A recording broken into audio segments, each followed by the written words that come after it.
Hi, everybody. Hello. Welcome to Better Lait Than Never.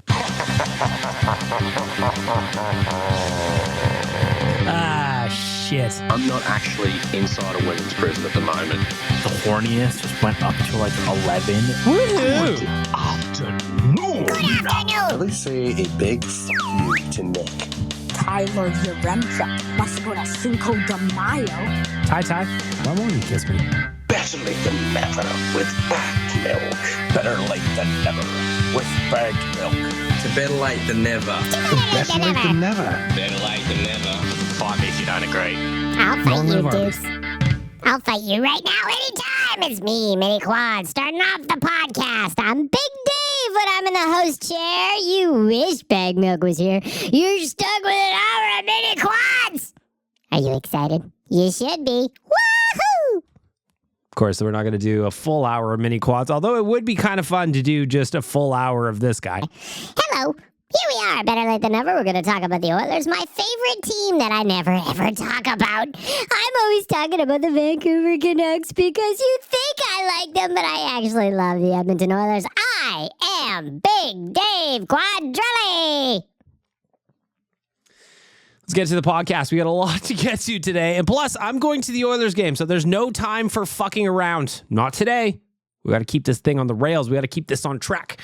And I got a lot to talk about, including some very, very important topics that are near and dear to my heart. But first, we got to tell you about the audio department. They are the title sponsor of the show and have been for quite some time. The audio department works to create a safe space for creativity and collaboration for artists and musicians to realize their potential and share their message through sound and story. The audiodepartment.ca, that's where you book some studio time. Or if you have a podcast like mine, reach out to them and have them help you make it sound better. That's what they do for me all the time. And that is what I'm telling you to do. If you are more talented than I am, which chances are you are, they're the people for you. They're the people for you. So I'm going to start off the podcast today with a little bit of a different subject. We haven't talked about food on this show in a while. So this first part, the shenanigans part of the podcast, we got a whole lot to get to because I felt very inspired last night. Very inspired by some of the feedback on my Twitter account. So last night I put out a tweet because there was a cereal sale at Walmart. So I said, I am going to cash in on this cereal sale. I love cereal. I love junk food. I love little snacky snacks. And I'm like, I want to try a bunch of cereals that I haven't had since I was a little kid. I want to know how they hold up. So far, I've only had 4. I've only had 4 cereals that I haven't had in quite some time. So those are Sugar Crisp, Fruit Loops, Cinnamon Toast Crunch, and Captain Crunch. I haven't had those 4 cereals in forever. So I'm talking about over the last, I'm going to say, 2 weeks or so. I've been buying these 3 weeks, maybe. Yeah, about 3 weeks, I'd say. Fruit Loops was about 3 weeks ago. So I started ranking them based on my favorite. This one holds up. This one's great. This one's amazing. This one's not so good. And I just put it out last night. I was like, I haven't had these in a long time, but these are the rankings for these cereals based on how I feel about them. And this topic clearly inspired people. Cereal. I'm a big cereal for dinner guy if I'm feeling lazy. How do you feel about that? You would be. Learn to cook. You're fucking almost 40 years old. This is embarrassing at this point. Last night I watched you finish 2 bowls of Cinnamon Toast Crunch and you were happy. You were happy like a pig in shit, and all I could think about is how pathetic you are. At 38 years old, almost 39 years old, you should be able to cook yourself a proper dinner. At least some kind of vegetables, you fucking idiot. That's rude. That's rude, Satan. I am the Prince of Darkness. What do you expect from me? I'll write you a letter later, maybe a little shoulder massage. You'll feel better about it, don't worry. So here's the ranking of those 4 that I gave. Captain Crunch in 4th place. It was fine. It was sweet. The crunch is excellent. I'm a big fan of that, but ultimately, that is not really what I'm looking for. It's just like, it's too even flavored. Does that make sense? I don't know if it does. 3rd place, Sugar Crisp. Can't get enough of that Sugar Crisp. I always wanted to have that cereal when I was a kid, and I was never allowed to have it. So when I was like an older teenager, I started buying it for myself. It's one of those ones where I don't know that I actually like it as much now as I did when I was younger. I just really like the Sugar Crisp Bear. That's, I think, what the whole thing was there. But I do rank it above Captain Crunch. I would rather eat Sugar Crisp above Captain Crunch. In second place, I've got Fruit Loops. Now, if you learn and have learned for the first time that all the colors of Fruit Loops, first of all, they've changed the color. They've changed the chemical. I heard on Instagram that the chemicals from back in the 90s that used to make it bright and vibrant, we're not allowed to put those in food anymore. That's what I heard. So now they are different colored. They taste similar, but whatever. All the flavors, though, all the colors, same flavor. Did you know that? And then number one, and this is easy. It's not even close, in fact, of the cereals that I've tried again for the first time. Cinnamon Toast Crunch is an absolute winner. Fucking awesome. I've crushed 2 boxes of Cinnamon Toast. So essentially, I haven't had Cinnamon Toast Crunch in probably 20 years. I'm turning 39 in April. I haven't probably had it in 20 years. So I just poured myself a bowl last week, 2 weeks ago, and I had it up to my mouth and I went, oh my God, I forgot that this is what these were. It's pure sugar. There's no nutrition in those things as far as I can tell. But that is not the point we're getting at here. We want to talk about some cereals and we want to rank them accordingly based on our adult palates, because now we're adults, man. We have refined palates. We've learned, we've lived, we've grown, we've loved, we've eaten, we've laughed, we've loved. Cinnamon Toast Crunch might just always be in my pantry going forward. I forgot how good it is. Now, again, don't tweet at me and tell me it's unhealthy. I already know that. I'm not in there for the health benefits of my Cinnamon Toast Crunch.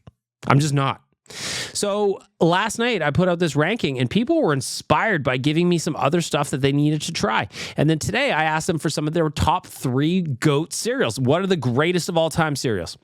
But first I want to get some feedback on the shopping list that I've now created for cereals I used to like as a kid. And now I need to retry as an adult so I can continue my rankings. Shopping list currently includes Corn Pops, Reese Puffs, Brown Sugar Mini Wheats, Apple Jacks, Honeycomb, Rice Krispies, Golden Grams, Alphabets, Lucky Charms. So as you guys are sending me feedback, the list keeps growing of cereals that, man, I've had all of these. Everyone that I just read out, I've had them all. I don't remember them all because I've confessed this before. I really have. It's kind of pathetic, by the way. My favorite cereal, it's me and toddlers. Original Cheerios. That is the cereal I get most of the time. In fact, I'd say 95% of the time. If you go, hang on, we'll do this. Hey, Lil Quads, will you ask me what kind of cereal I always buy? Of course I will. I'll do whatever you ask me to do. You're my boss, man, and I love you. Hey, Bag Milk, I was just thinking outside of the box here. What cereal do you buy 95% of the time? Well, Quads, that's a good question. I'm glad you asked. I buy Cheerios, just the original. It's me and babies. That is my favorite cereal. Has been forever. I love it. So if I have cereal in my pantry, chances are it's that one. That's so boring. You're such an old man answer. Enjoy your fiber, you old fuck. So that's how it would go if you ask me. But I wanted to try some new shit. So we're talking about cereal. And then today on Twitter, I just tweeted out, and we're probably going to have some in the voicemail too that I'm really excited about. I'm excited to talk about cereal throughout this podcast.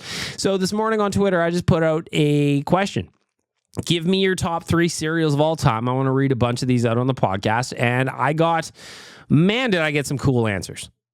Captain Felton, my boy, says number 1, Cinnamon Toast Crunch, the GOAT. Number 2, Apple Cinnamon Cheerios. Now, I do like Apple Cinnamon Cheerios. I do have Apple Jacks on my shopping list. Similar, not quite the same, but similar. Will get the Apple Cinnamon Cheerios because they're just delicious. And number 3, Honeycomb. Love that list. Spiced Oil said Reese's Puffs, Frosted Flakes, and Almond Crunch are his top 3. Ricky says, is this even an Oilers page if nobody picks Pro Stars? R.I.P. Pro Stars. You can still buy Pro Stars, can you? Hang on a second. Pro Stars cereal. And some of you youngsters, I need you to Google Pro Stars because not only was there I don't think you can still buy this. There's no way. Who would be on the box? You can buy it on eBay. You can buy a box for $168 on eBay. That's stupid. But Pro Stars was a cereal that Wayne Gretzky was hawking, but it also had an accompanying cartoon. It was Wayne Gretzky, Bo Jackson, and Michael Jordan, and they went out and solved crimes.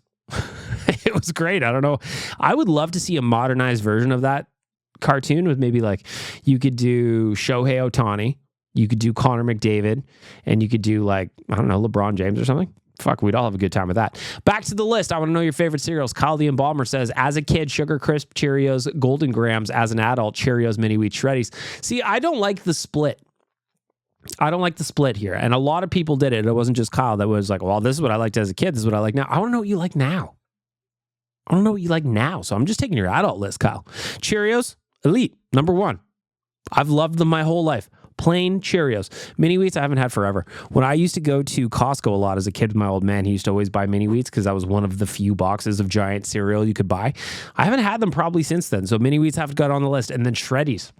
Shreddies always got too soggy for me. I never liked Shreddies. They weren't my thing. Maybe it's time to give them another go. Again, I haven't had Shreddies since I was a little kid. Chevy says, Life cereal. That is my sister's favorite cereal at all. She would be very, very happy to hear that. She doesn't listen to this, so she'll never know. Quaker Harvest Crunch and Frosted Mini Wheats. Owen says, Honey Nut Cheerios, Special K, and Corn Flakes. Jeff Vayette says, Fruity Whirls. The knockoff version of Fruit Loops. That's interesting to me, Fruity Whirls, because there was one time, because again, I love plain Cheerios.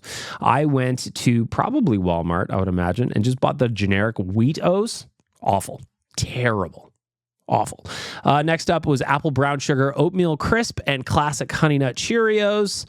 Owen said Honey Nut Cheerios, Special K, and Corn Flakes. Special K, if you got the strawberries in them, I can fuck with those.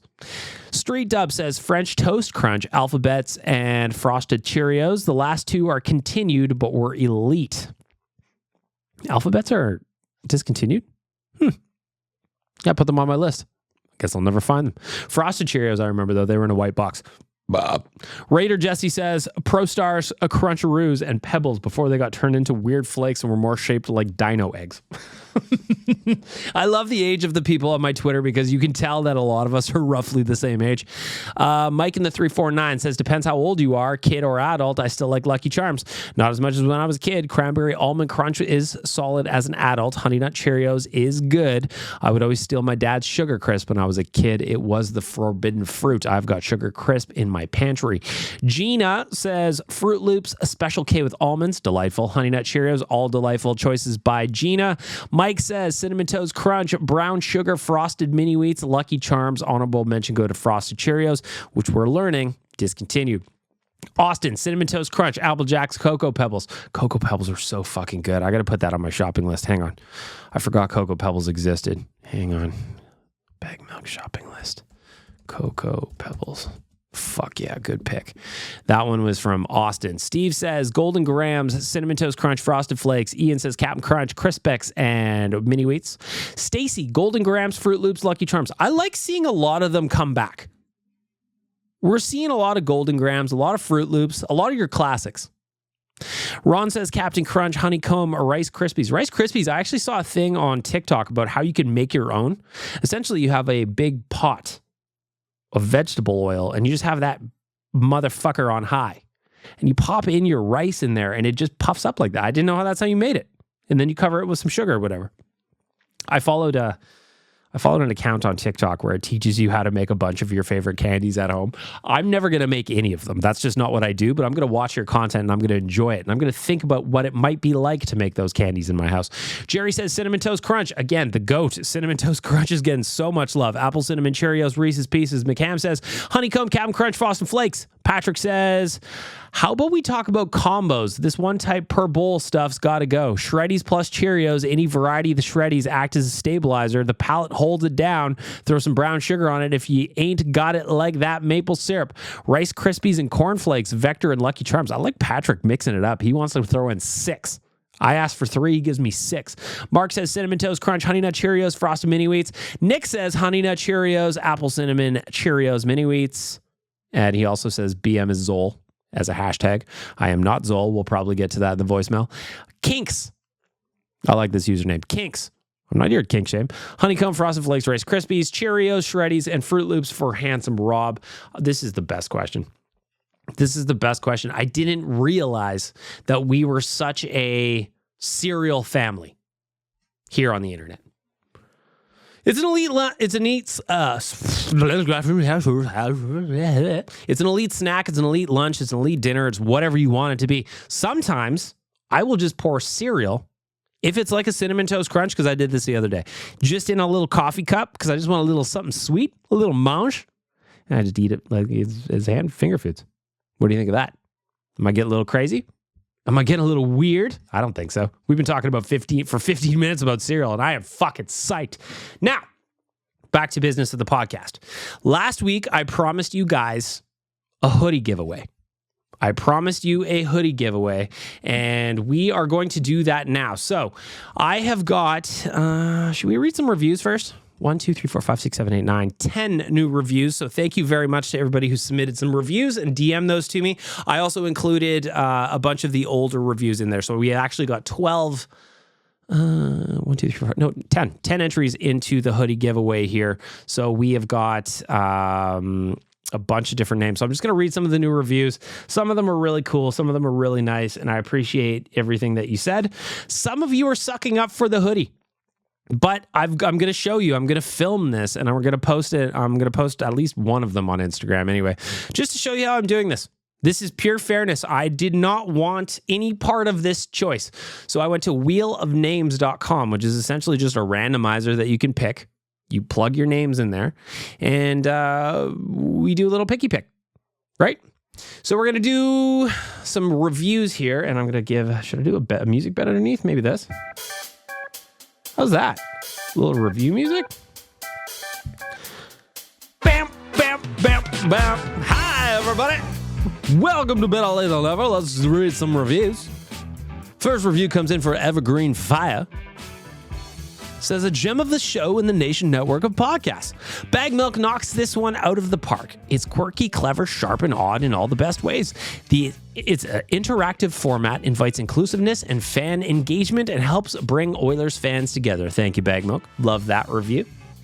Second one, silly, goofy fun. This podcast is consistently my favorite of the Oilers Nation of network of podcasts. Bag Milk's a treasure who must be protected. Oh, hang on. You gonna drop that bet on me? One more time. Or do I gotta find some different music? Hey? Oh, I know what I'll do. Yeah, I haven't done this in a while. I'm gonna read this next review to Sinking Titanic, okay? This podcast is consistently my favorite of the Oilers Nation network of podcasts. Bag Milk is a treasure who must be protected at all costs. Things get silly, strange, and are always ridiculous. Did I write this review in the hopes of getting a hoodie? How dare you? This is an organic review based solely on my affection for BLTN. Big wink. I love that. I love the honesty. A new groove. Let's do this one. Just the best. This is an Oilers podcast or just random nonsense. Who knows? Satan is far superior to Zol. Between the voicemail guest appearances and a little bit of Oilers talk sprinkled in, this show's a must listen. Keep a Nuge forever. That one's from Pot Roast. Love that. Love that. You know what? I need some longer beds of music. These are just like, they're too short. What is this one? There we go. Sam says, long-time listener, first-time reviewer. Great work on the pod. Been following the Nation Network for a long time. This is my favorite podcast. Can't wait for the playoffs. Keep up the great work, Bag Milk. Thank you, Sam. This one's from Danger Suede. Sac de lait le grand. Et toutes les routes qui mènent étaient sinueuses. I don't know what happened here, Danger Suede. I'm going to send you a picture of this. Hang on. Back in here. Et toutes les lumières qui éclairent le chemin sont aveuglantes. Il y a beaucoup de choses que j'aimerais te dire, mais je ne sais pas comment. J'ai dit peut-être que tu seras celui qui me sauvera. Et après tout, vous êtes mon merveille mur. I gotta put this in the fucking translate. There's no way this isn't like song lyrics or something. Google Translate. Danger Suede, you rascal. Let's see what I get here. Detect language, French. And all roads that lead you were winding, and all the lights that light the way were blinding. There are many things that I would like to say to you, but I don't know how. Said I don't know how. I said maybe you gotta wanna be the one that saves me. And after all, You're my Wonderwall. Dangerous Wade with Wonderwall lyrics translated into French. That was very clever. Back to the reviews. One more time. A wonderful podcasting community. This one comes in from Monkey Sockman. Where to start when talking about this amazing podcast? I stumbled onto the Nation Network's catalog of podcasts last summer when I was living in England, and I wanted to keep up with the Oilers during the playoffs. Even though they didn't end up winning the cup, I'm so happy to have found an amazing podcast I can listen to in a community that not only likes the Oilers, but is full of amazing and genuine people. From the relationship advice month of the podcast when I too was going through a breakup, to hearing about how wonderful our Australian friend was treated when visiting, I'm so happy to have found this podcast and the others at The Nation. Keep up the amazing work. That's very nice. Check it in from England. I need a new song. Again, I got to find some new music beds here to do these reviews. We're back to this one. We are back to this one. All right. BM is the GOAT. Bag Milk is the GOAT. Best Oilers Nation personality, hands down. Let's go Oilers. That is from Ski Bum. Thank you. You are adorable. All the stars. BM is him. This podcast is just fantastic. From the fan interaction to the nonsense talk to the Oilers perspectives to the silliness. Just amazing in every way. One take to do this review. David Quadrelli leaving a review. Hang on a second. If David Quadrelli is going to leave a review, this is actually him, by the way. This button here. it's a great show. As a regular contributor to this show, or so I'm told, I must say Bag Milk's ability to captivate listeners is second to none. Better Late Than Never is one of the best listens out there, no matter what sport or team you follow. I'm David Quadrelli. There you go. So you got some fresh reviews for the podcast. Thank you for sending those in. There's a bunch of Spotify ones that came in, but I've got you on the list, I promise. So here we are. I'm going to take a photo of my wheel, and we're going to give it a little spin. We're going to give it a spin right now, and it's going to go around and around and around it goes. Who wins the first hoodie? No one knows. We have got first hoodie goes out to Danger Suede. Danger Suede for the Wonderwall parody French review. Shout out to Danger Suede. I will reach out to you, sir. New hoodie coming your way. Next up, pressing the wheel once more. We are pressing the wheel once more. The second hoodie goes to LCYEG. LCYEG. You have got the second hoodie. So Danger Suede or LCYEG, but either of you just slide on into my DMs. I know I've met both of you personally, so just slide on in. And then let's give away... Hang on, I'm going to do this. I'm going to try and do this all on Instagram while I'm talking, but I really could use a producer here. So we are going to have the third and final giveaway on Better Late Than Never for the hoodie. We are doing the podcast. I'm also on my Instagram stories right now. We're giving the wheel a spin. We're giving the wheel a spin. We're giving the wheel a spin. We're giving the wheel a spin. We're giving the wheel a spin. And it ends on Pot Roast. Pot Roast is the third winner of the Better Late Than Never hoodie. Download, subscribe, leave a review, and you too could be in for a hoodie from me. Nationgear.ca if you want to go check those out. They're up on the store now. Three designs, actually. 3 designs are available right now. I'm going to tweet this hoodie giveaway on BLTN. Oops, can't spell. I wish I had more than just me doing this so that this wouldn't be such a clusterfuck, but I guess that's part of the fun, isn't it? That's part of the fun. So that's going in my Instagram story. And that was a third one. So the 3 winners are... Oh, I've got a button for that. Hang on. The 3 winners are... Danger Suede, LCYEG, and Pot Roast. Pot Roast, you're the only one I don't know. So slide on into my DMs, wherever you are. Or email me, bagmilk@oilersnation.com. So you just hit me up on social, slide into the DM, say, hey, I'm Pot Roast. And we will organize the hoodie. So the way the hoodie giveaway is going to work is I'm going to give you a promo code so that you can go to the Nation Gear website, and I'll give you the links. You can go and pick out your size, and then it'll just get cleared for you. Got it? Excellent. No problem. No problem. So thank you so much to everybody who left the reviews. It means the world to me. It helps with the algorithm. I'm going to do another hoodie giveaway as more gear is going to hit the store for this podcast. So we're going to get to that. We are going to do that. We're going to do that, but that's for a different day. So the 3 winners, congratulations. Please let me know what you're picking. Slide on into my DMs. We're going to organize getting you that hoodie. All right, let's get to the news.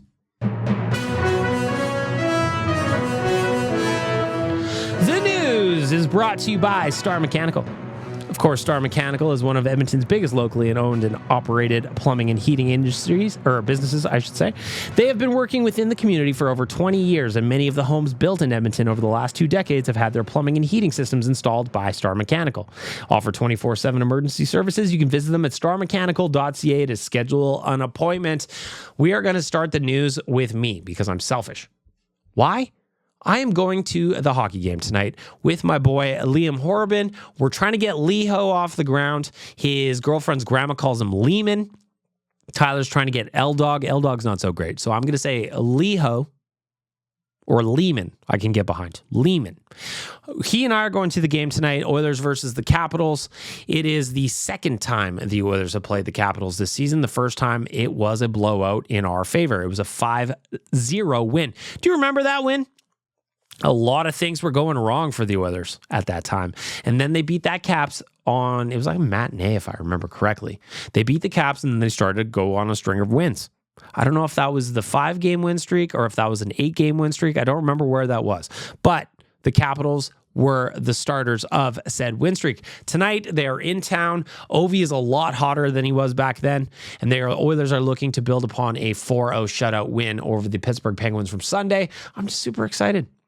I'm not excited it's an 8 p.m. start, but I'm not going to complain about it. I'm excited to go to the game.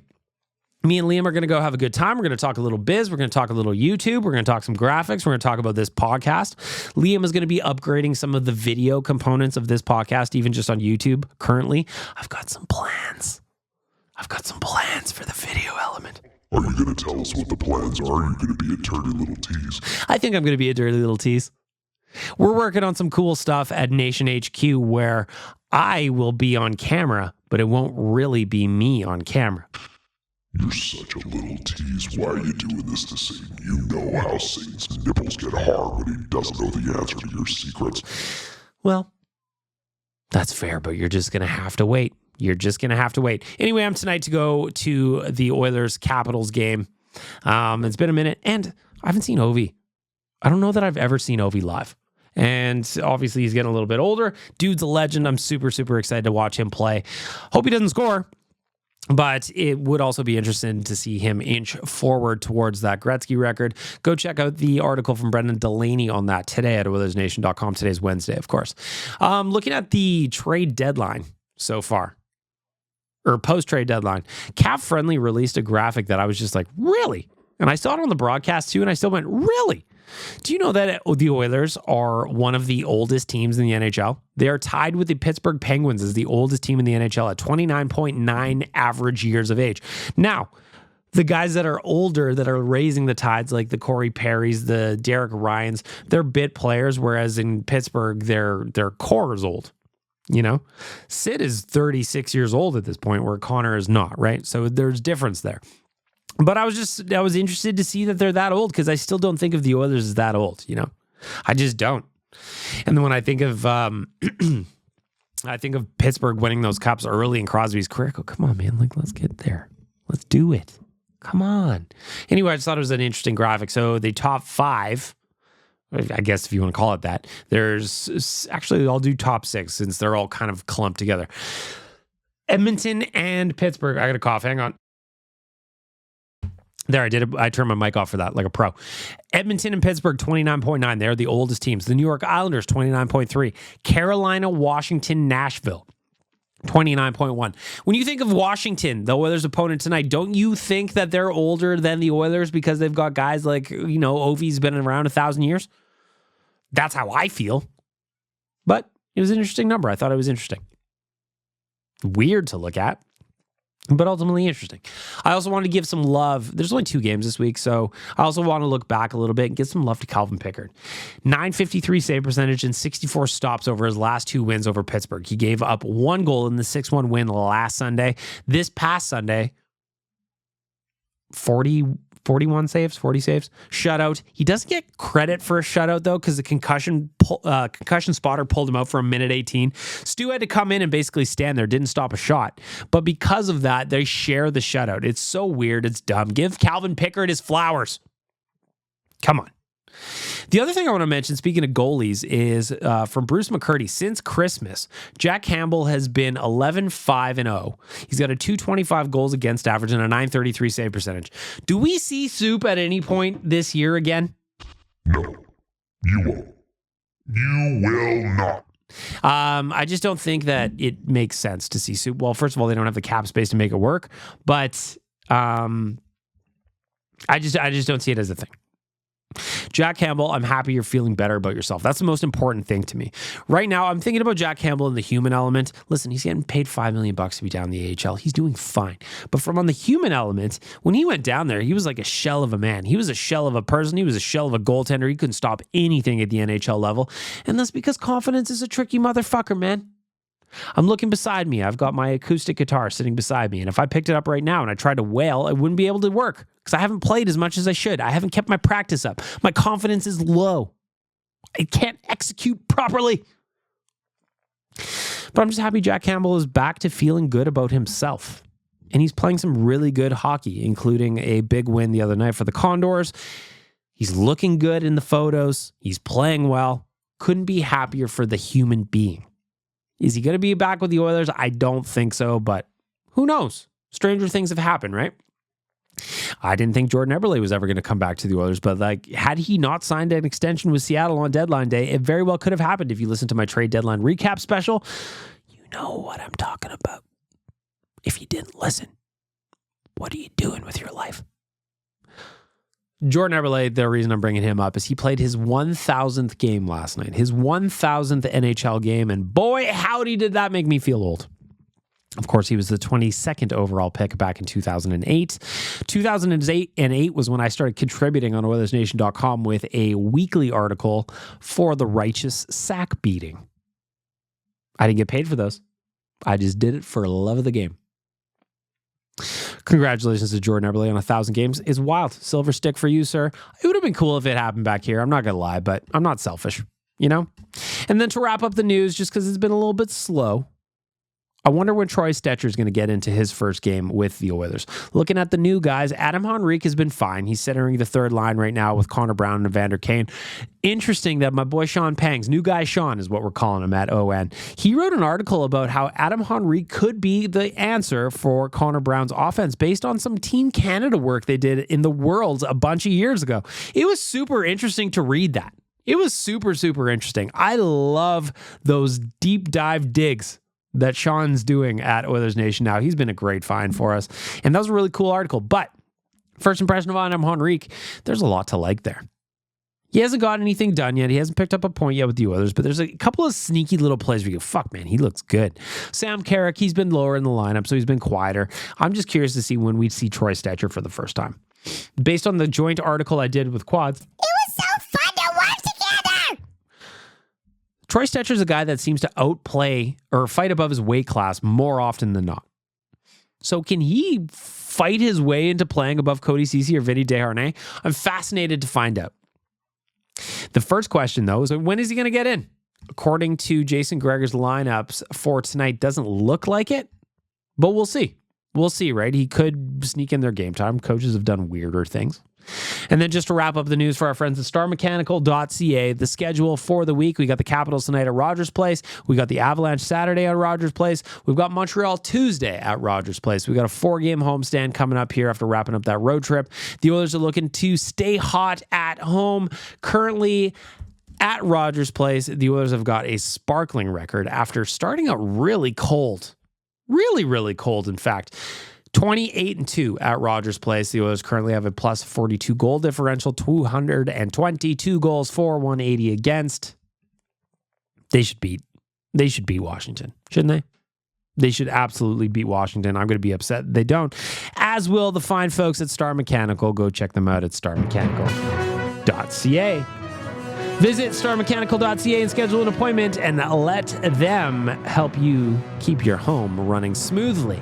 Starmechanical.ca is the sponsor of the news.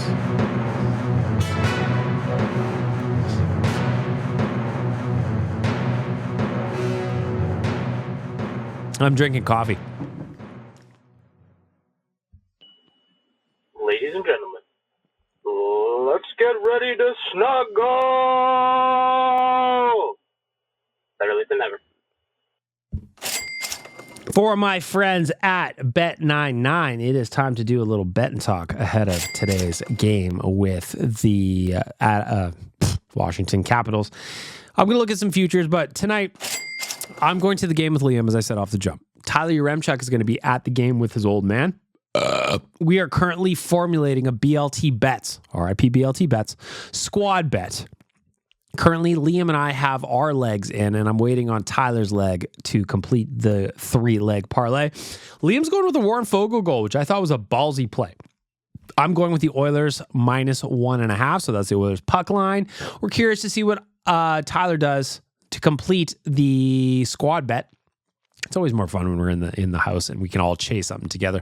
I want to look at some futures, though, courtesy of Bet99, because I am 19 plus and I can play so responsibly, and I don't live in Ontario. Got it? Bet99 is the number one online gaming experience in Canada, built by Canadians for Canadians. Elevate your experience at Bet99. Experience Bet99 same game parlays, player props, flash bet markets, and including their fast payouts and smooth transactions. Ka-ching! I want to know if it's fair that Chris Knobloch is a plus 6,000 to win the Jack Adams. Rick Tocchet is the favorite in Vancouver. That makes sense. Vancouver's having a very, very good year. People were expecting them to be a playoff team this year, but I don't know that they were expecting Vancouver to be as good as they are. So Rick Tocchet makes sense. But Chris Knobloch at plus 6,000, that's 60 to 1.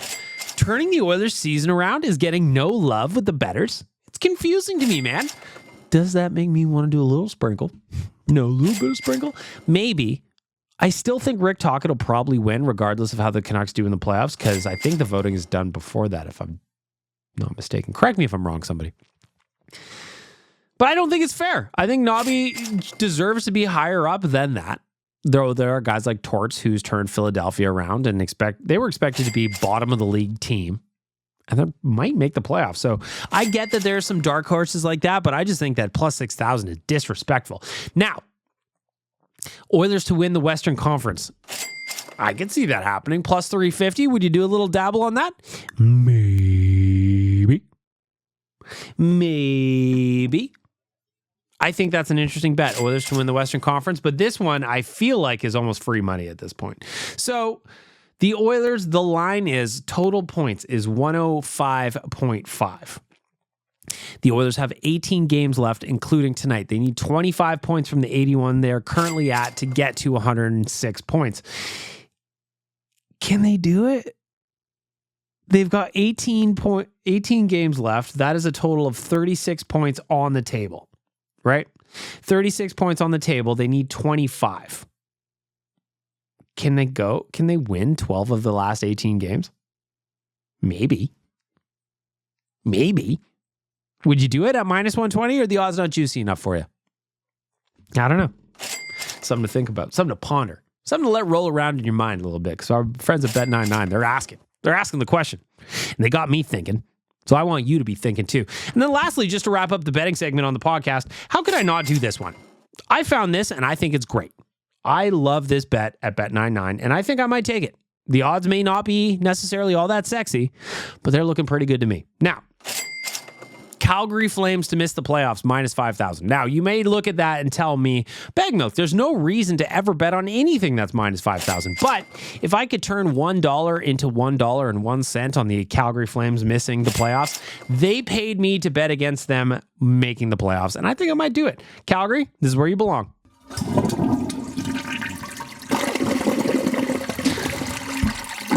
So gross. Down down the toilet, and there's the betting talk for Bet99. Why? Because I am 19 plus, I play responsibly, and I don't live in Ontario. Got it? Do you got it? Do ya? Good. You want to see a man, boy? I'll show you a man. Kick me in the jimmy. For my friends at Trilogy Oilfield Rentals, it is time for the righteous sack beating. Of course, Trilogy Oilfield Rentals are an established provider of tools and expertise across multiple oilfield disciplines, specializing in rentals, pipe recovery, abandonments, and completions. Currently, they maintain full-time operating units in Provost, Weyburn, and Kindersley. What kind of tools do they want? Well, I want to tell you. Rental tools, fishing tools, coil tools, drilling tools, mills and pits, completion tools, any tool for any job. TrilogyRentals.ca. What's bothering me this week? All of you dog owners. Not all of you, but a handful of you. A big handful. At least where I live, out in the west end of Edmonton. It's beautiful. The skies are blue.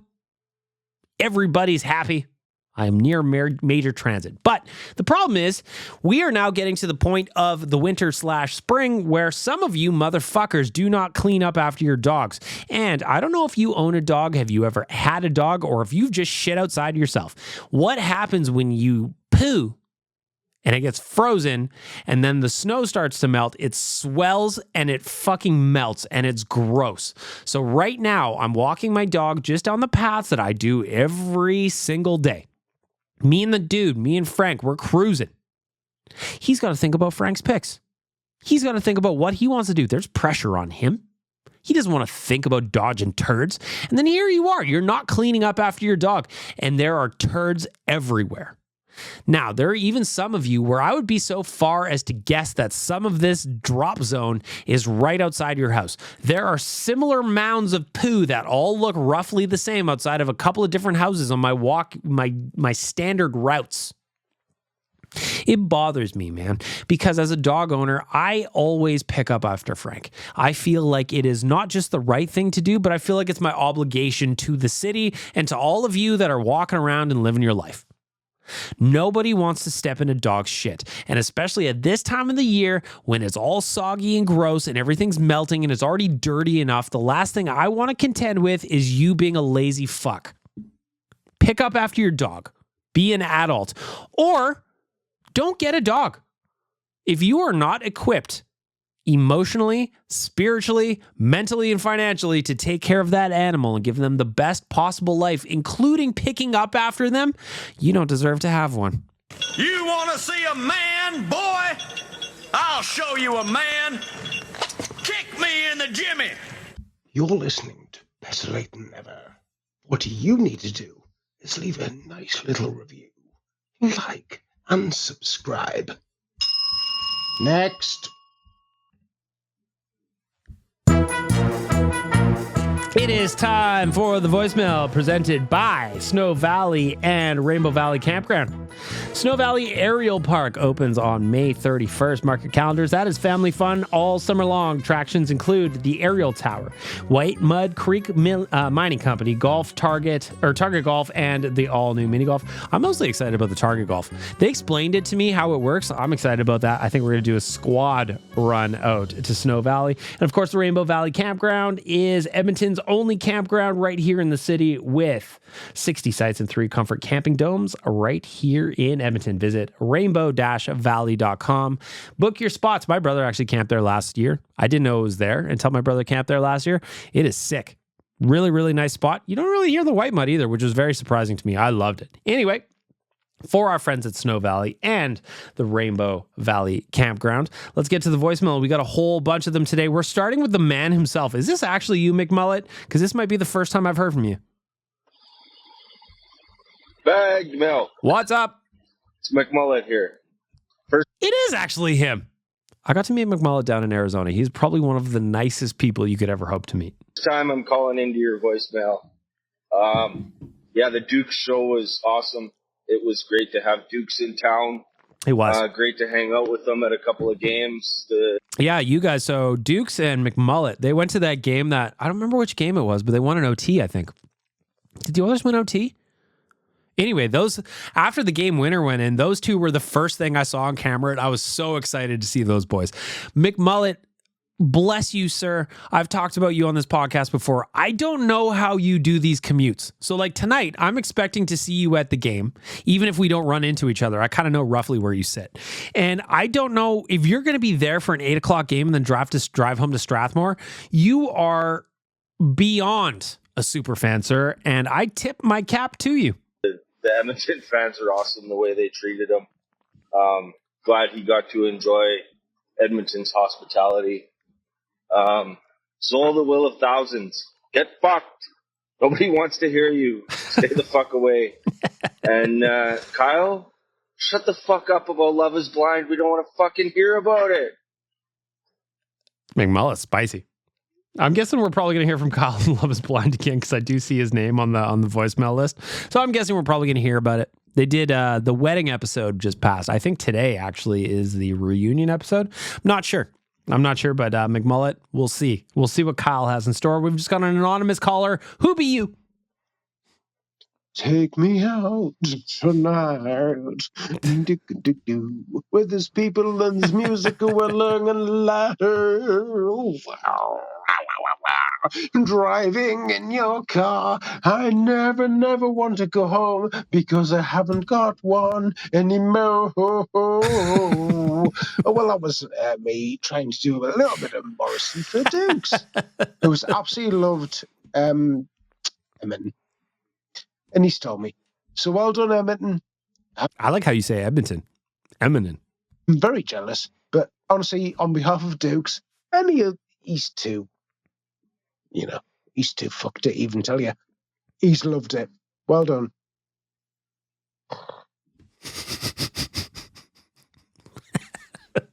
Fucking madman.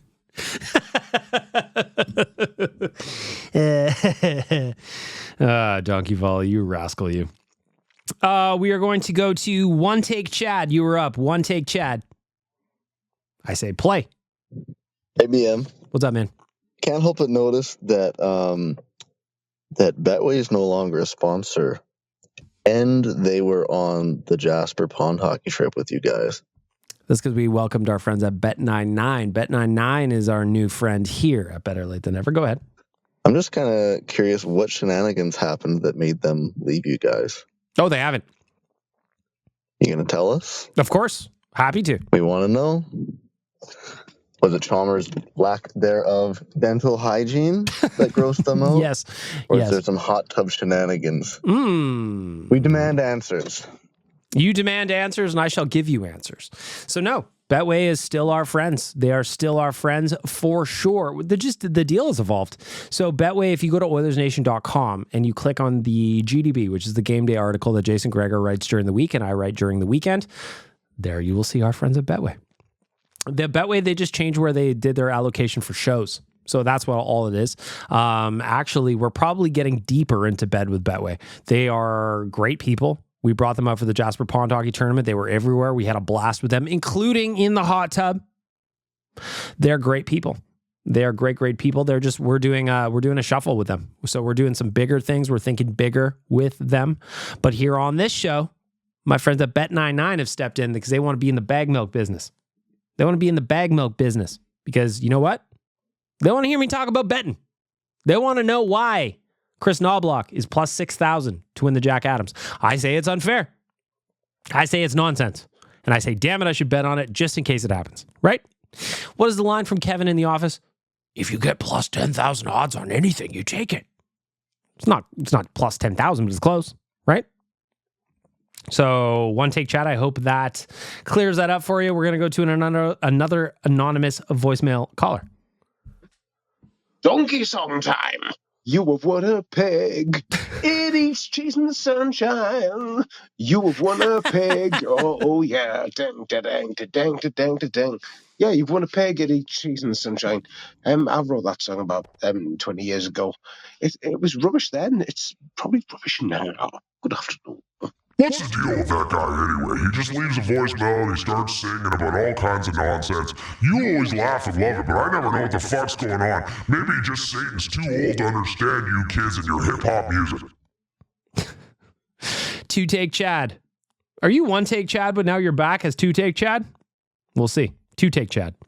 This is only 2 takes because I was in a drive-through and I got interrupted. Oh, but I would have loved to hear your order. Next time, you be 1 take, Chad.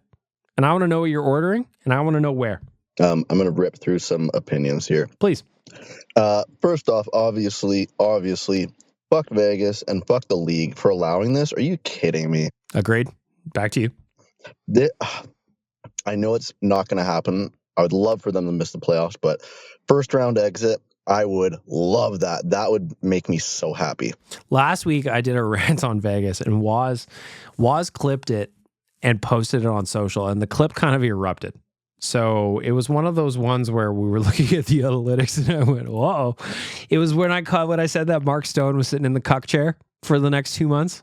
It went everywhere, and it was on Instagram and it was on TikTok.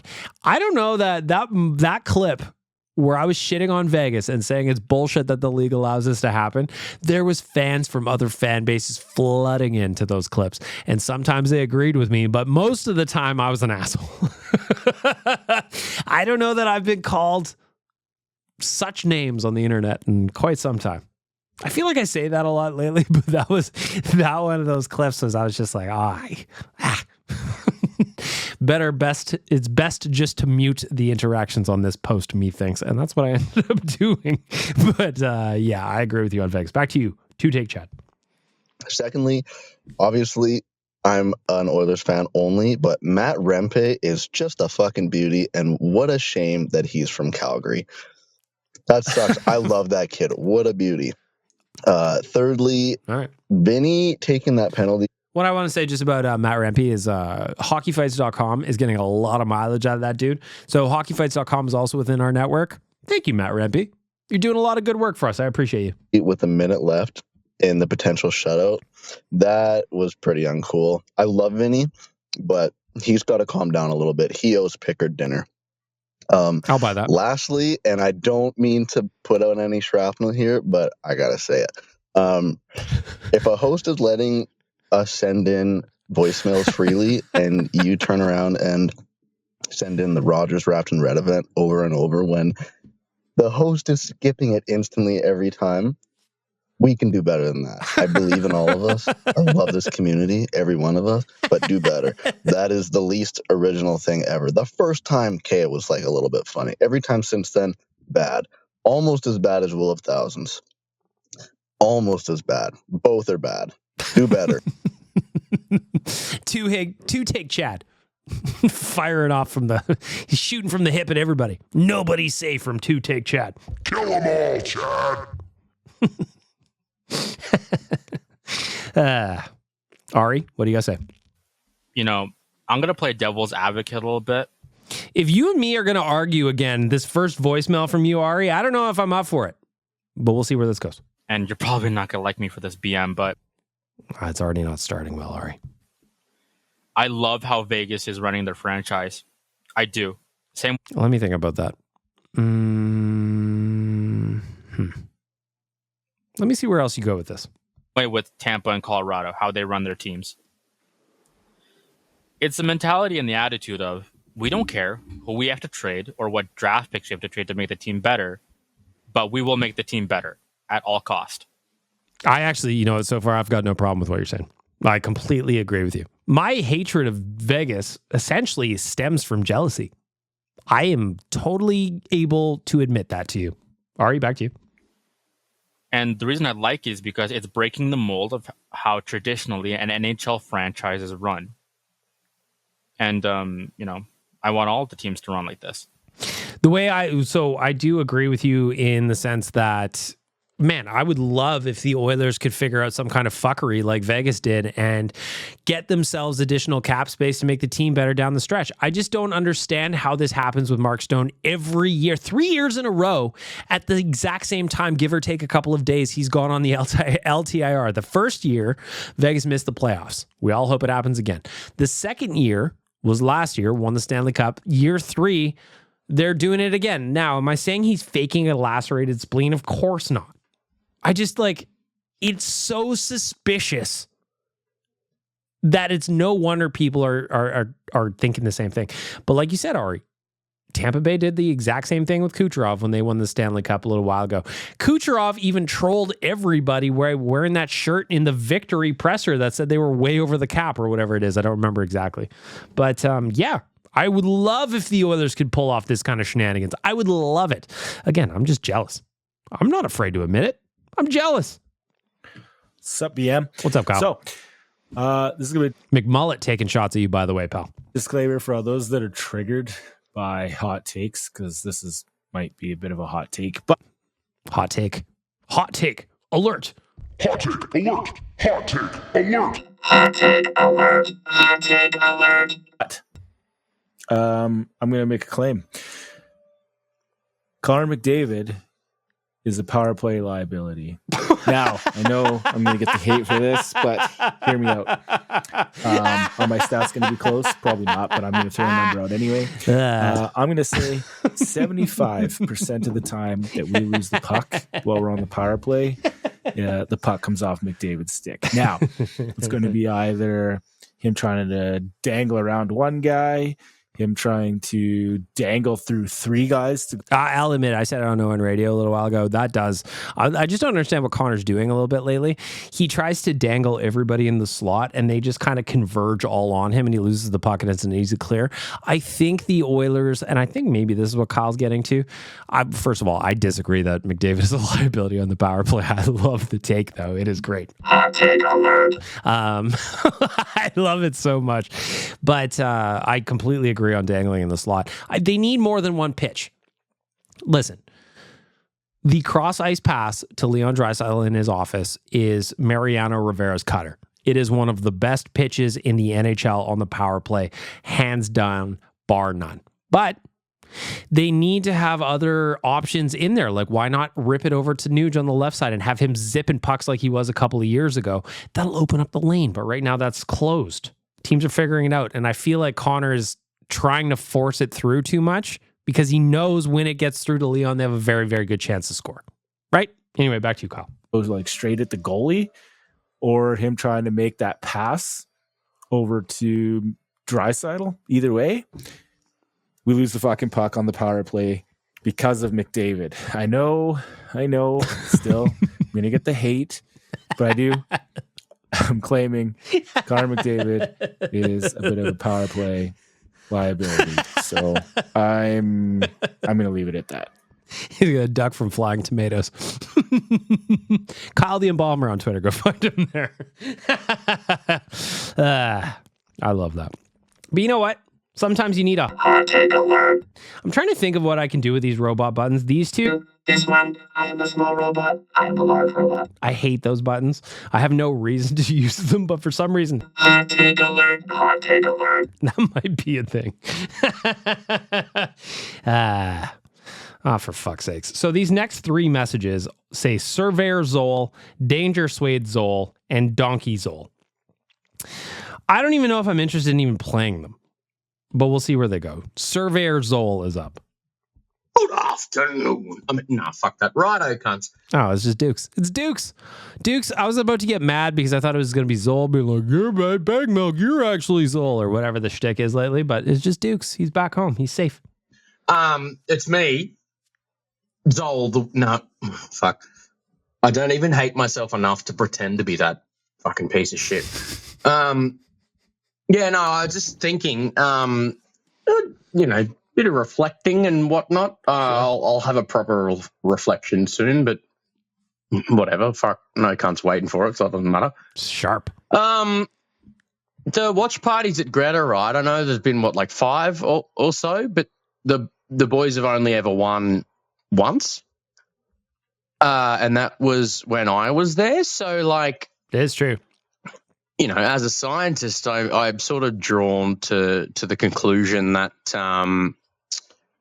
given the boys have 100% success rate when I am in attendance at a watch party, maybe someone in Edmonton should give me a job so I can move there and go to all the watch parties. Yes. And we'll never lose again. Hire Dukes. It is the campaign that we are kicking off today. If you've got a job for Dukes, he's a scientist after all. He doesn't want to work as a barista. He doesn't want to work for your coffee shop. He loves drinking coffee, probably. I don't know that for sure. I imagine so. But this is a man with a real job in Australia, and he's thinking about moving to our fair city. I don't know. Dukes, is this real?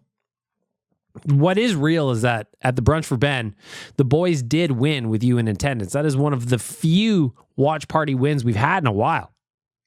Do I give you credit? Yes. Do I also give Kevin credit? My wolf picture that I got in the auction? Also yes. Hire Dukes. That's the new campaign. Danger Suede Zoll, is this also Dukes? Probably. Also, while I've got you, sorry. Good afternoon. Good afternoon. While I've got you here, Good afternoon. I don't know if people. No, I put out a thing on Twitter the other day. I'm like, fuck it, my job's great. I like my life, but I'm like, you know what? I liked my life a lot better when it was in Edmonton.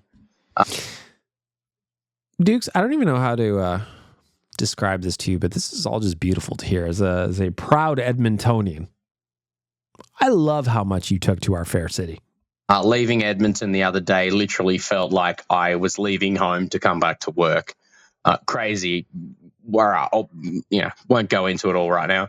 And so I've been like, oh, fuck, what, hypothetically, could I move my career and life to Edmonton? And I'm like, well, had a little Google. I'm like, oh, there's fucking heaps of environmental scientist jobs, in and around Alberta, obviously, with all the resources and shit. I was like, you know who could really use an environmental scientist? Fucking the nation. Yeah. I was thinking so. I think Jay and Wanye need to come together and hire me, because one of the biggest dangers to the environment in Alberta was killing fucking birds. It is true. So, they need to hire me to just follow him around, and every time he tries to kill a bird, I can just pull out a big stick or whatever and be like, "Oi, no, don't, boss, cut it out. Don't kill a bird." Just an idea, but yeah, play La Bamba. We do need to save the birds from Waz. So is this a full-time job for Dukes where he has to potentially live at Waz's house so that he can be within stick reach of him at all times? I say yes. Waz has an insatiable thirst for birds. It's true, that kid, there's just every now and then you see a look in Waz's eye and he just sees a bird outside his window and it's like a cat. Have you ever seen a cat make that sound where they start making chipping noises Waz does that when he sees both birds and squirrels. Birds specifically really trigger him. He's attracted to the feathers. He's like, when you go fishing and you pop your reel in the water and the spinning, it attracts the fish to it and you hook them and you eat them. So for Waz, it's the the feathers and the songs and the bird songs that's attracting him. Like a moth to a flame, he goes on in and he eats the juicy innards. And sometimes he just leaves the corpse there uneaten, but he just kills it for fun. He does it for sport, that was. So ultimately what Satan's saying here is that somebody needs to hire Dukes to smash Waz with a stick. Fair? Fair.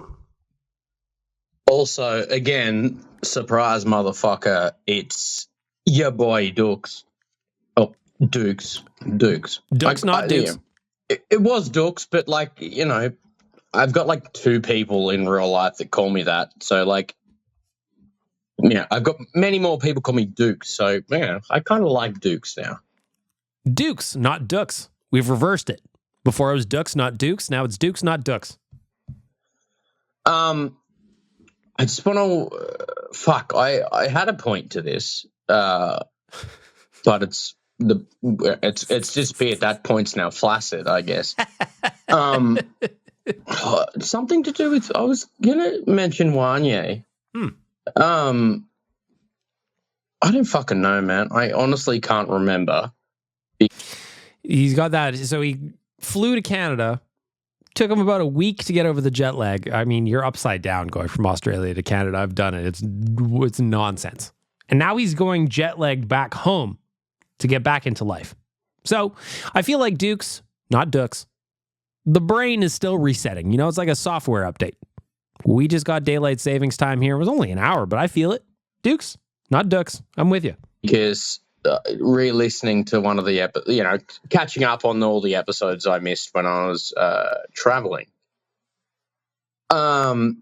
But honestly, like, I had something to say here, but after listening to Nick and Ari, I'm now Googling where I can find my nearest ice pick to put through my fucking temple because holy cunt, boys, get it together.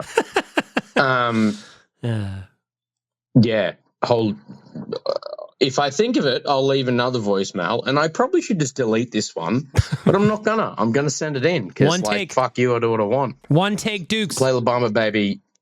Oilers good, hockey yes. I was going to say the same thing. Oilers good, hockey yes. Always Oilers good, hockey yes. We've got Mike D chiming in. Mike D. I imagine it's the Beastie Boy, but we'll see. Hey, Big Milk. What's up, man? Jaron here again. It's been a little while since I left a voicemail. Welcome back to the show. I loved all the last ones. The Dukes one was great. Too bad you can't have them on all the time. Maybe you guys can try and figure out a show that works with the two of you every now and again. That was pretty sweet. We could do that.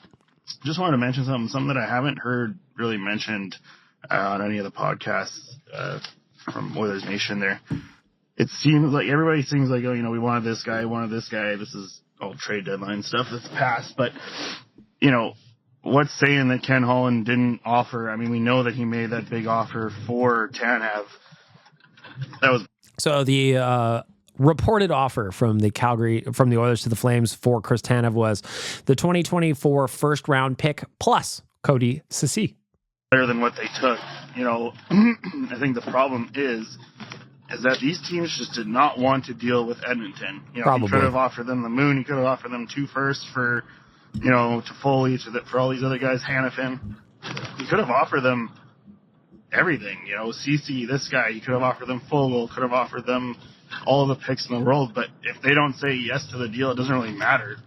People don't want to deal with Edmonton, and I think it'd be kind of fooling ourselves if there isn't some kind of behind the scenes trying not to let not just Edmonton win, but, a Canadian team in general. I mean, everybody loves Vegas, and, Bettman loves Vegas, his expansion team that just won. It's a big deal. So I think that's a big part of it that we're missing.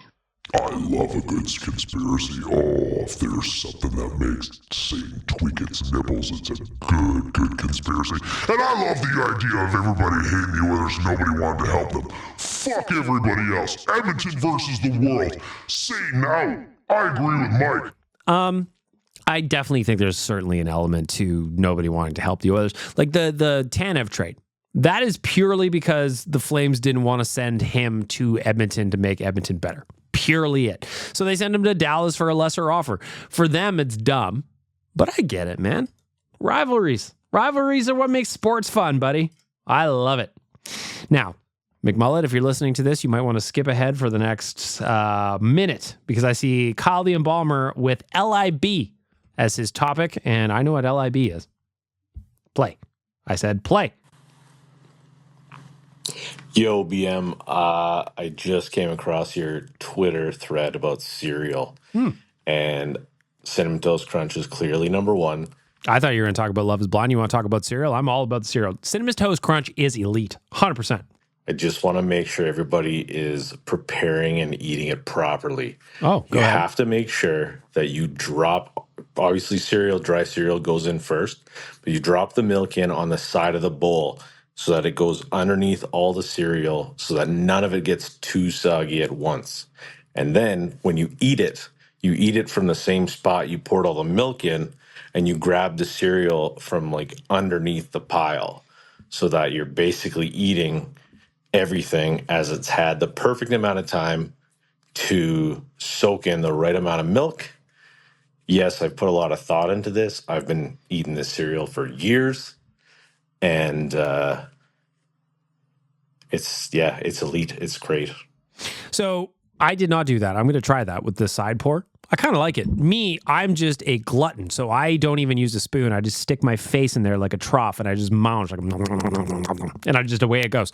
And then I'm huffing milk, and I'm huffing those like delicious little chapitas or whatever you want to call them. Cinnamon Toast Crunch is arguably one of the greatest cereals of all time. Now, I read earlier the shopping list I've got for more cereals. I got to do some deep diving here. A lot of these I haven't tried in a long time, but I think Cinnamon Toast Crunch is probably going to be in there. What I do agree with is it does get soggy early. So I'm going to try this side pour tactic. I'm going to try that because I just dumped it right on top. Secondly, most important thing, because Kyle mentioned it, I need to bring it up. Cereal always goes in first unless, and only unless, you are having a second bowl because you're still hungry. If you still have milk in there and then you want to pour additional cereal in, I'm good with that. But if you're pouring raw dog milk in there that has not been touched by cereal before and then cereal goes in after, I don't even know what to say. You need to reevaluate your life. This next message comes in from the Louisiana Correction Service, so that seems totally legit. You motherfuckers. I go and serve my prison sentence for selling weed and Zoel is leaving messages still. Fuck that guy. I have seen Holocaust documentaries funnier than Zoel. We all know it's you, Nick. Of course with a K, cause you are the only one talking about it. And why you always bitching about the Oilers until I'm dead like your love life. It's ride or die with the Oilers. Anyways, BM lots of love. Say hi to Big Dave. Hugs and kisses. Queen out. Did the Queen of England really just say hi to me? Oh my God, that's so cool, Big Milk. I love this podcast. Shout out to the Queen. I love the work. What happened to Kate Middleton, though? These Photoshops are going out there and they're crazy. You've got fingers missing. You've got clothes that are the wrong color. You've got garments that don't match. The whole thing is a conspiracy. I will not rest until I find out where Kate Middleton is. I will not rest until I get the answers because I am Big Dave. I am Big Dave, the investigator. And I need to know what's going on around here. I need to know where Kate Middleton it is. Don't put out any more photos, William. I've got my eyes on you. Yo, BM. Call the Bomber just again. came across your Twitter thread about cereal. Oops. So that was the first message. This is the one. Call the Bomber again. All right. Here's the update no one asked for. McMullet, here you got about a minute 10 here to fast forward, McMullet. All right, here you go. Love is Blind. Now it's going to be really quick because really not much to talk about. So not really. Weddings. Yep. Last week I predicted Jimmy saying no, Clay saying no, and the other two getting married. And I was right. Yeah, you were. Jimmy had a fucking ruthless breakup with Chelsea. I loved it. It was just like, so Chelsea, how do you feel? Oh, yeah, we've had some issues. But you ready to get married? Cool. Yeah, I'm not going to the altar, so peace out, bitch. The only thing I wish on that one is that they would have done it at the altar. Because again, I fully admit this. I'm looking for two things on these shows. One, I'm looking for love. So the last couple, I don't even remember their names now because they were just so cute. They legitimately seemed like they were in love. And then the next part is I want complete dysfunction and I want complete chaos and I want their whole families to watch it. So the best part about Love is Blind is when they go up to the altar and they're standing at each other and they go, I, whatever, take so-and-so to be my husband. And they go, yes, I do. And then the second person, they go, do you take so-and-so to be forever in your heart? And they go, well, and then they go in this big long speech and say no, and then everybody walks out and the families are shocked, even though they shouldn't be. Like, what are we talking about? You knew them for 3 weeks and now you're going to stand there and get married. Don't pretend like your family's disappointed it didn't work out. Either way. But for me as a viewer, I want chaos. So Jimmy and Chelsea breaking up that way, hilarious. I just wish it was in front of all their families so I could have laughed even further. And then Clay was all like, oh, look, you look so beautiful. Yeah, I'm not ready to be a husband because, I don't know, I'm probably going to cheat and stuff. So, yeah, I'm going to say I don't. And then the other two got married. No one really cared. They were just too cute. They were just too cute and adorable, you know? Well, finish great. Anyway, the reunion's coming up. There's a lot of tea. I feel like it could be good, but it'd probably be bad because Nick and Jessica or Vanessa, whatever the fuck her name is. Yeah, Vanessa. They're terrible hosts. They don't ask questions we really want to know the answers to. And that's that. So I'm not going to give an update on the reunion unless it is actually really good, which I doubt. So this concludes this season of Love is Bag Milk. Thank you. Thank you. The updates on Love is Blind have now been parked until next season of Love is Blind, which I'm sure is coming in 6 minutes because Netflix has no original ideas. Back to the Snow Valley, Rainbow Valley voicemail. We have got Diamond Doug is up next. Diamond Doug. Hi, this is Diamond Doug of aspiring lawyer for Diamond. I specialize in dog bites, but I'm nor a lawyer nor Specialized in dog bites. But I specialize in dog bites. If you listen to Real Life the other day on, I guess I would have been on Monday. Fuck, did we have fun talking about those Diamond and Diamond ads, man. Those things are so funny. Tonight, if you happen to listen to this podcast tonight before the Oilers game, watch the Diamond and Diamond ads. They are hilarious. And if you don't listen until tomorrow or Friday, whenever it is on your podcast schedule, I beg of you. The next Oilers regional game, I don't think they're going to do it on Saturday because it's probably hockey night in Canada, but like the next Oilers regional game, please watch out for those. They are fucking outstanding. my favorite cereal: 1, Vector; 2, Vector; 3, Vector. They have all the protein I need to stay swole when I'm in a courtroom. So I look so jacked in my suits. Bye. Shout out to Diamond Duck. I love that. Whoops. My top 3 cereals are Vector, Vector, and Vector because I love fucking protein and fiber, bro. That's funny. Next up, it just says Cereal Boy. So I imagine we're going to be talking cereal here, but we'll see what happens. Cereal Boy, don't mislead me, would you? Hey, Big Milk. What's up, man? I'm just going to start off with talking about cereal. Got to. Mainly, Let's do it. Cereal is just the best. Yeah. I have had cereal almost every day for probably like the past 3 years. So I'm hot and cold with cereal. Right now, I'm real hot. But like I said, normally I just buy plain Cheerios. So now I'm weeding into the flavors that have zero nutritional value. They're just straight candy in a bowl, and I'm having a great time with it. Cereal Boy, I trust your judgment. Every day for the last 3-4 years, he says. Let's go. I think I am somewhat of an expert. Cereal expert. Yeah. You can call me. Yeah. So I'm going to start off with just naming the top 3. Number Please. 1, Cinnamon Toast Crunch. Absolutely delightful. Nothing beats it. Nothing comes close. Number 2, the Crunchy Berries Captain Crunch. Elite. Wonderful. Number 3. So I was kind of slagging Captain Crunch a little bit. I wouldn't say slagging, but maybe I needed the berries one. I just feel like the one flavor isn't good enough of a one flavor to keep me hooked, you know? Cinnamon Toast Crunch has got everything I want.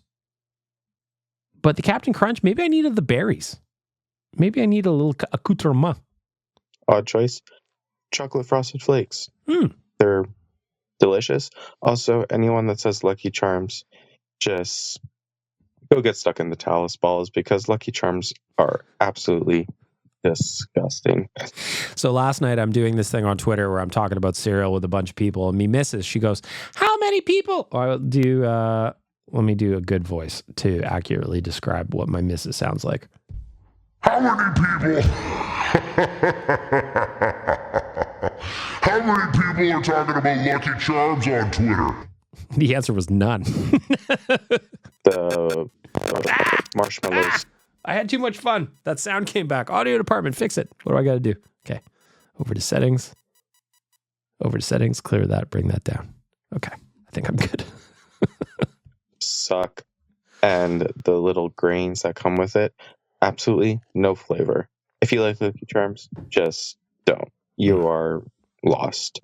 Anyway, yeah, that's basically all I have to say. Controversial pick at number 3 for your Sugar Crisps. I can't really agree with that. Alphabets were really good, but they changed the recipe, so that's a little unfortunate. Anyway, have a good day. Bye. So I want to clarify.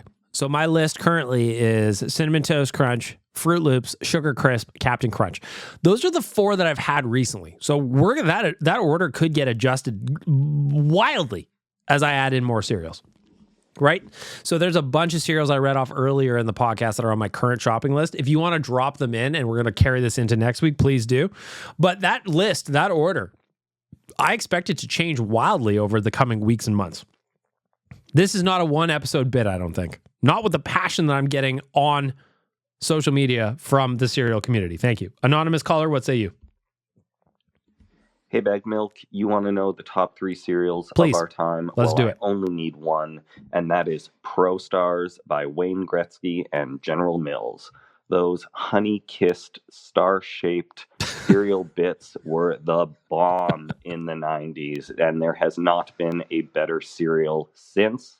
If you want to be a Pro Star, you got to eat Pro Stars.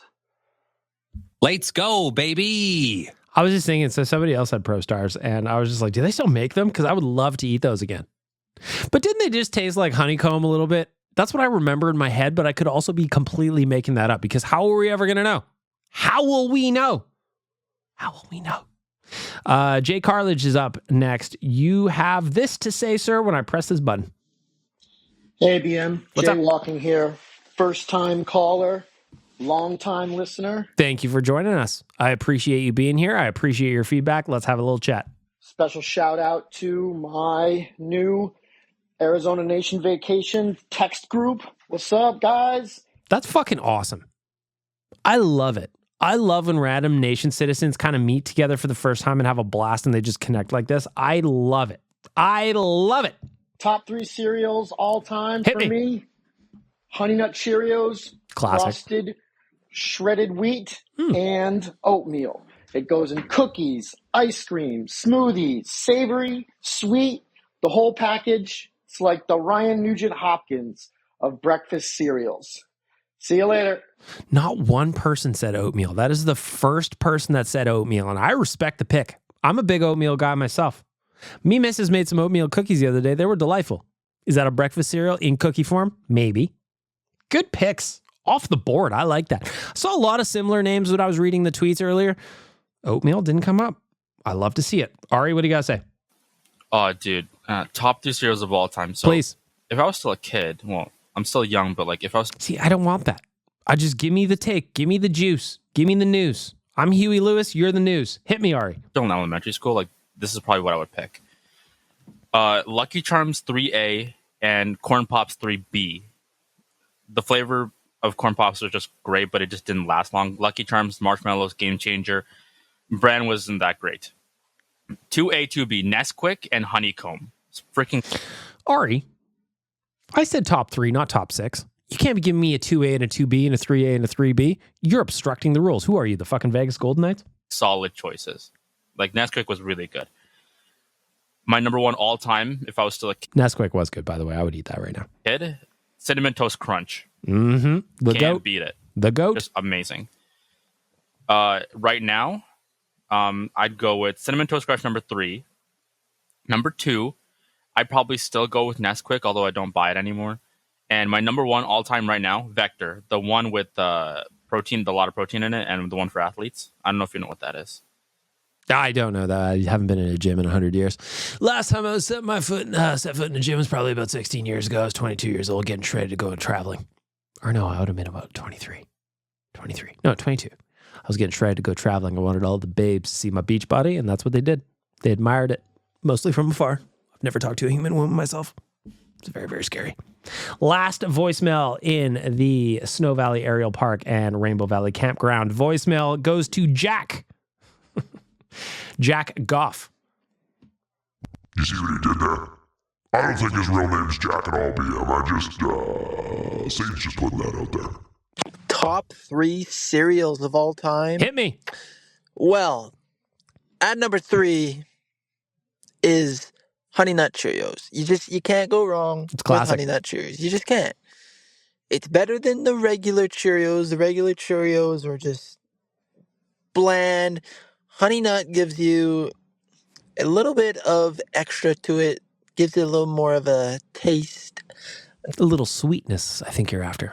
A little amuse-bouche before you get to the healthy nutrients of the Cheerio. Nice little taste of honey, which honey is very good. So that is number 3 on my. Fun fact, I don't know if I said this on this podcast. My old man is actually a beekeeper. That's his hobby. It's not his job. Well, I guess he's retired now, so I guess it kind of is his job. Anyway, honey is the tits, and fresh unpasteurized honey, like the shit that you buy at the store, is garbage. Go find a beekeeper who does natural unpasteurized honey and just filters it, and I promise you it'll change your life. Back to you. list. Number 2 on my list, I would have to go with Reese's Puffs. Legit. Reese's Puffs are just elite. I'm a huge Reese's guy, so Reese's Puffs is just really good in my opinion. And at number 1, this may surprise you. I don't know why it's my favorite. I've ate it since I was a kid, but it's Shreddies. Like, I don't know what it is, but Shreddies, it's just so good. So good. They're Like, good. You can hate me all you want for saying No hate there. Shreddies is the number 1 cereal, but it is.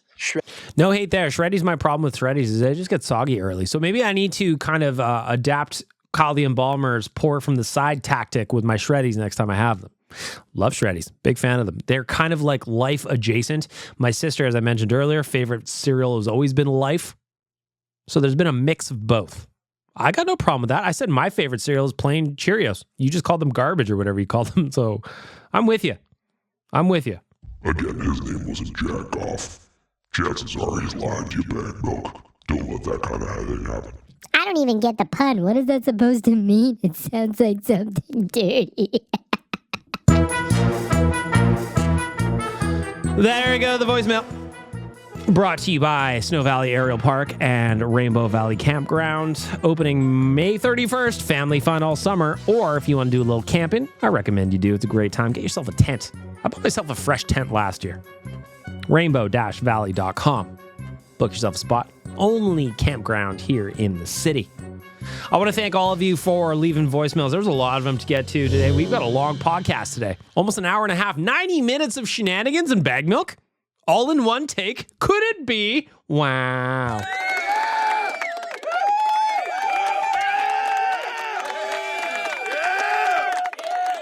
If I keep this up, I might get good at this one day, you know?